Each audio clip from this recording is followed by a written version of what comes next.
الحمد للہ وکفا وسلام علی عبادہ الذین اصطفى اشہد ان لا الہ الا اللہ وحدہ لا شریک لہ واشہد ان محمدا عبدہ ورسولہ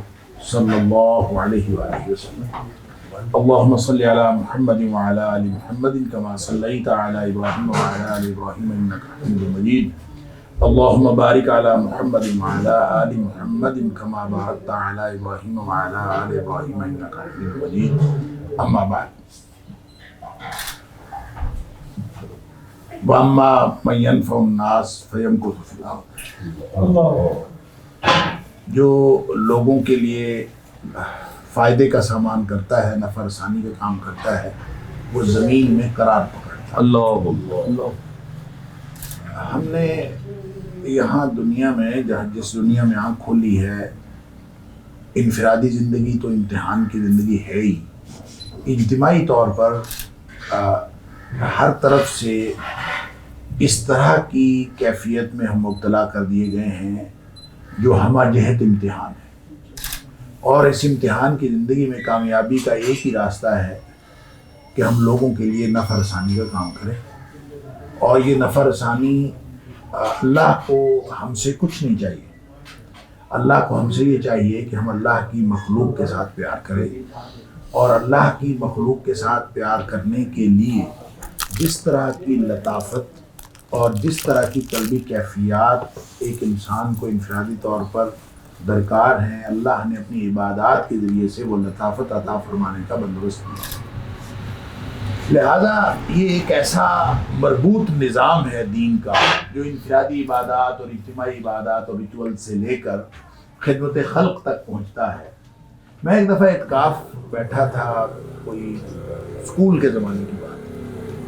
تو خیال یہ تھا کہ وہ کام کیا جائے، وہ نیکی کی جائے جو بہت فائدے کی ہو۔ تو میں نے والد صاحب رحمۃ اللہ علیہ اعتکاف بیٹھا کرتے تھے ہر سال، تو ان کے ساتھ ہی بیٹھا گاؤں کی مسجد میں۔ تو پہلی دفعہ زندگی میں اعتکاف تھا، بچپنا بھی تھا، اور سمجھ نہیں آ رہی تھی کہ میں کون سا کام کروں کہ میرا اللہ راضی ہو جائے۔ میں نے والد صاحب رحمۃ اللہ علیہ سے پوچھا کہ وہ کون سا کام ہے جو سب سے زیادہ افضل۔ تو والد صاحب نے کہا 5 وقت کی نماز پڑھنا سب سے افضل، 5 وقت بعد نماز پڑھنا۔ تو میں نے کہا کہ اس کے بعد کون سا کام؟ والد صاحب نے فرمایا خدمت خلق۔ اب میں اعتکاف بیٹھا ہوا تھا، مجھے سمجھ نہیں آ رہی کہ میں یہاں بیٹھا، میں تو اس لیے بیٹھا تھا کہ میں کوئی نیکی ایسی کروں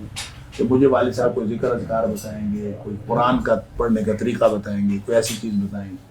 تو جب میں نے اس میں نمازوں کے بعد اور فرائض کے بعد خدمت خلق کا سنا، تو یہ بہت بچپنے کی بات ہے، میرے دماغ سے کبھی یہ بات نکلی نہیں، اور پھر ظاہر احادیث کے اندر بھی آتا ہے، اور اس میں جہاد فی سبیل اللہ اور افضل، نبی کریم صلی اللہ علیہ وسلم نے کسی موقع پر جہاد فی سبیل اللہ کو سب سے اول کہا، کسی موقع پر آپ نے 5 وقت کی نماز کو آپ نے فرمایا، اور پھر کسی جگہ پہ آپ نے والدین کے ساتھ جو احسان کرنا ہے اس کو ایک جہاد سے بھی بڑا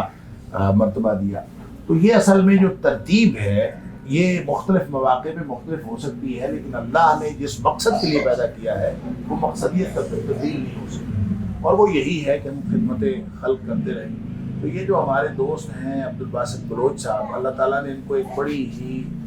مضطرب اور بے قرار اور ہمہ وقت متحرک شخصیت عطا فرمائی ہے، اور اسی طبیعت کے اظہار کے لیے ہر وقت یہ متحرک رہتے ہیں ماشاءاللہ، کوئی نہ کوئی نیکی کا کام۔ اور میں یہ سمجھتا ہوں کہ ہم جب ان جیسے لوگوں کے ساتھ تھوڑے دیر کے لیے بھی وقت گزارتے ہیں یا کسی کام میں منسلک ہو جاتے ہیں، تو جیسے حدیث میں آتا ہے کہ مفاتیح الخیر، یہ خیر کی کنجیوں میں سے کوئی ایک کنجی ہمارے ہاتھ بھی آ جاتی ہے۔ اور آج اس آغاز سحر کمیونٹی جو ہے، دفتر کے آغاز کے موقع پر ہمارا یہاں پہ موجود ہونا، یہ انشاءاللہ ہمیں امید ہے کہ آئندہ یہ جو بھی کام کریں گے تو یہ صدقہ جاریہ کے طور پر ہمارا نام بھی اس میں شامل ہو جائے گا۔ کام تو انہوں نے کرنا ہے، ہم تو صرف ان کے لیے دعا کر کے اور تذکرہ کر کے اور ان کے لیے فکر کر کے انشاءاللہ اس کام میں شامل ہیں، اور اللہ تعالیٰ ان کو ترقی عطا فرمائے اور ان کے کام کے اندر اخلاص عطا فرمائے. سب سے چیز بڑی جو ہے وہ اخلاص ہے. اخلاص کے ساتھ ان کو کام کرنے کی توفیق عطا فرمائے. اور آج اس موقع پر ہمارا موجود ہونا، میں تو ذاتی طور پہ اس کو بڑی سعادت سمجھتا ہوں. اس این جی او نے، یہ این جی او ہے، کمیونٹی ہے، یہ کیا ہے، مجھے اس کے بارے میں بہت زیادہ ٹیکنیکلی کوئی اویئرنیس بھی نہیں ہے، لیکن مجھے یہ پتہ ہے کہ جو عبد الباسط بلوچ صاحب ہیں یہ کوئی نہ کوئی نیکی کا کام، خدمت خلق کا کام کرتے رہتے ہیں، اور اس کا نام انہوں نے غازی صاحب رکھا ہے. تو اللہ کرے کہ یہ بہت بڑے بڑے کام دنیا میں کریں اور ہم ان سارے بڑے کاموں میں ان کے ساتھ ہوں،